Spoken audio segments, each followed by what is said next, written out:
Hello everyone. In this video, we will dive into the legal case of Christian Cadahas y Cabias versus the people of the Philippines, or the GR number 247348. This case centers on cybercrime, privacy rights, and the protection of minors from exploitation. What is the case all about? This case involves Christian Cadahas, who was convicted of violating Section 4C2 of Republic Act number 10175, or the Cybercrime Prevention Act, in relation to the Anti-Child Pornography Act, or the RA number 9775. The crime stemmed from Cadahas inducing a 14-year-old minor referred to as AAA to send explicit photos of her breast and vagina via Facebook Messenger. The court found him guilty of engaging in acts constituting child pornography. The central question was whether the evidence gathered, including the Facebook messages and explicit photos, was legally admissible and whether his actions met the legal definition of child pornography. What are the facts of the case? The story begins in 2016 when Kadajas, 24 years old at that time, met AAA, a 14-year-old girl, through the canteen where he worked. The relationship started after AAA's younger sibling mentioned to Kadajas that AAA had a crush on him. Despite initial hesitations, they began exchanging messages over Facebook Messenger and eventually they became romantically involved. AAA's mother, we will call it as BBB, discovered the inappropriate relationship when AAA frequently borrowed her phone to access Facebook. BBB read their conversations, which she felt that Kadajas had repeatedly caused AAA to send explicit photos. On November 18 of 2016, BBB uncovered messages where Kadajas explicitly requested these photos, prompting her to confront him and gather evidence by forcing AAA to open his Facebook account. The explicit photos and messages were subsequently used to file criminal charges. The case was tried at the Regional Trial Court, or the RTC of Valenzuela City. Cadajas was acquitted of violating Section 10A of RA number 07610, or the Special Protection of Children Against Abuse, Exploitation and Discrimination Act, but he was convicted of child pornography under Cybercrime Prevention Act. What are the issues of the case? The case raised multiple legal issues that touch on critical aspects of criminal law, constitutional rights, and the interpretation of statutes. Let's break this down in detail. First one is the admissibility of the evidence. One of the central issues was whether the evidence presented by the prosecution, specifically the Facebook messages and explicit photos, was admissible in court. Carajas argued that his right to privacy under the Constitution had been violated when the evidence was obtained. He claimed the evidence amounted to what is legally known as fruit of the poisonous tree, meaning it should be excluded because it was allegedly gathered in an unlawful manner. The argument revolved around Article 3, Section 3 of the Philippine Constitution, which guarantees the right to privacy of communication and correspondence. According to the Kadahas, his Facebook Messenger account was protected under this provision, and any intrusion into his private conversations without his consent was unconstitutional. The defense questioned whether the actions of AAA and her mother BBB in accessing his account and obtaining the messages and photos violated his fundamental right to privacy.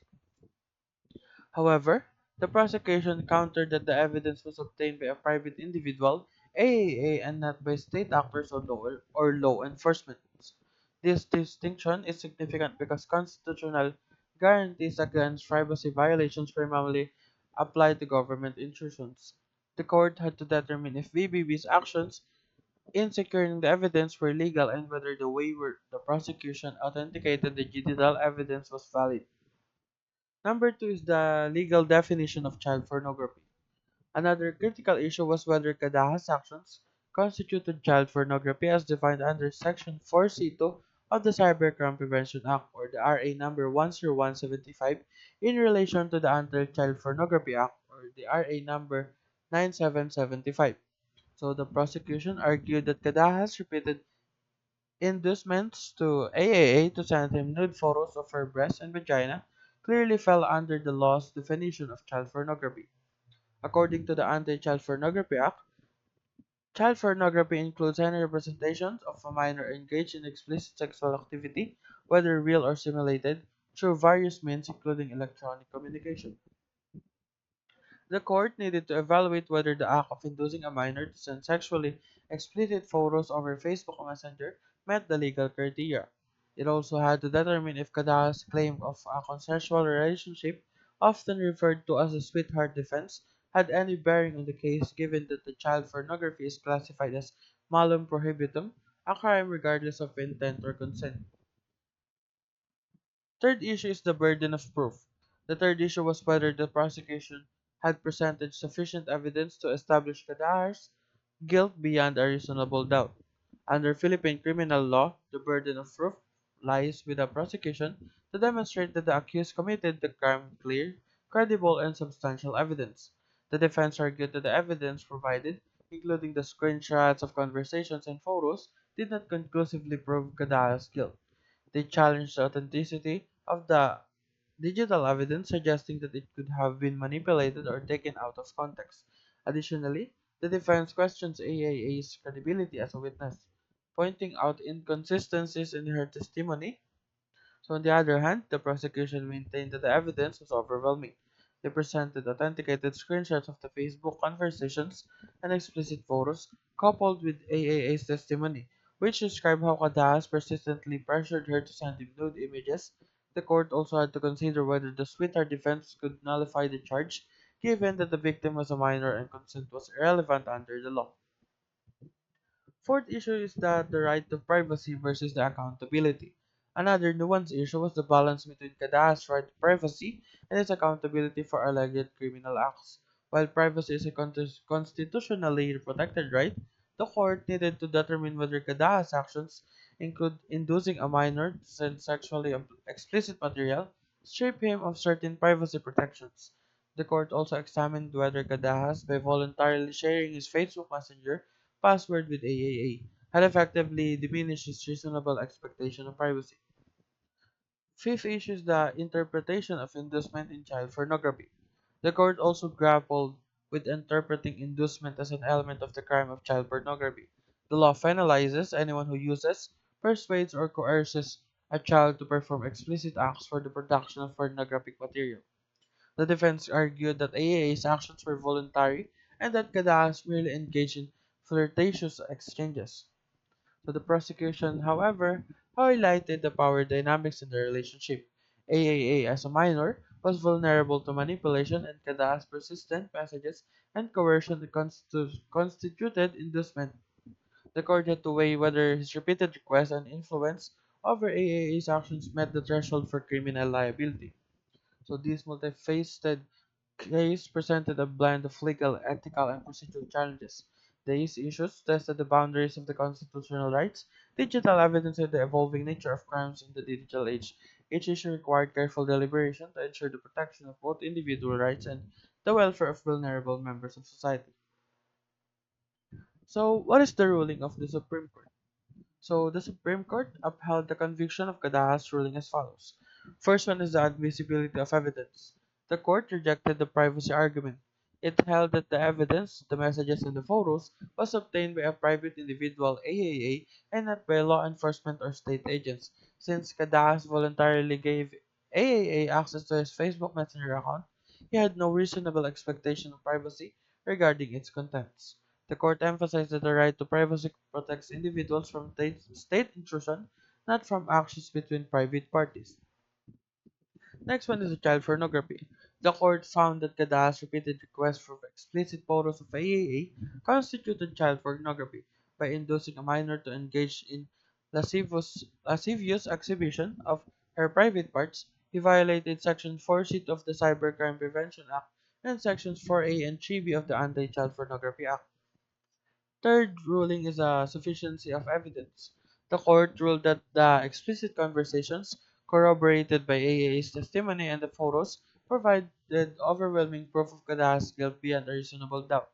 His sweetheart defense was dismissed as child pornography is considered malum prohibitum, a crime by its very nature, regardless of intent or consent.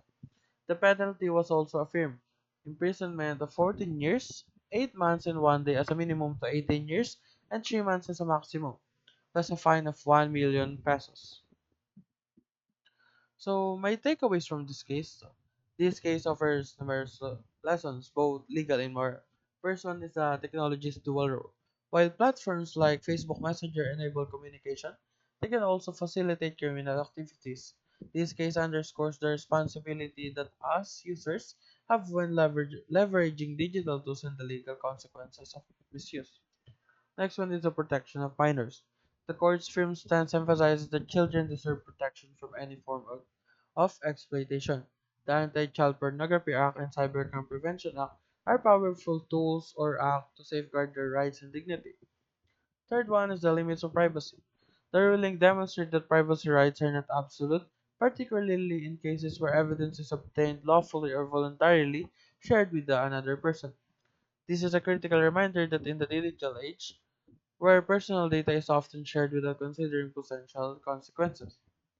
Fourth one is the responsibility in relationships. The sweetheart defense was rejected because of the age difference and the nature of the acts.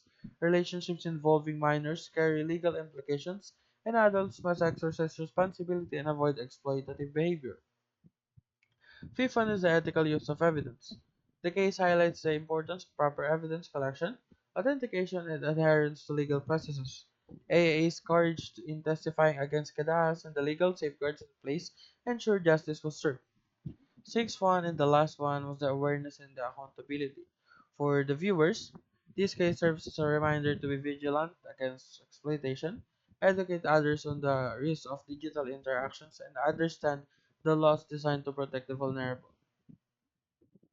So, in conclusion, this case serves a stark reminder of the consequences of exploiting minors, the importance of upholding ethical conduct online, and the need to ensure privacy laws are not misused as a shield against accountability. As we navigate the complexities of the digital world, this ruling reinforces the importance of respecting others, safeguarding the vulnerable, and understanding the legal responsibilities that come with technology. So, thank you very much.